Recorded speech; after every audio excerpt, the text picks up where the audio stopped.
So now let's see how we can utilize the guided pop art effect inside of Adobe Photoshop Elements. So to do that, I'm going to go around onto the guided tab right here. And once I go around onto the guided tab, under Fun Edits, you can see that pop art is an option. So if I were to go around and click right here, then you can see that this is how it looks. So I can go around and convert this right here onto a style. So I can go around and choose this style or this style, as you can see right here.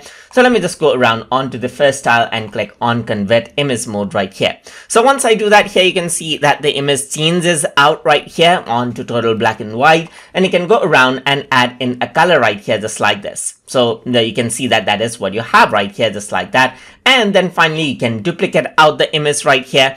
And then once you do that here, you can see there's the pop art style for this particular image right here. Let me just go around and undo this right here. Let me undo this back right here so that I get to the original image.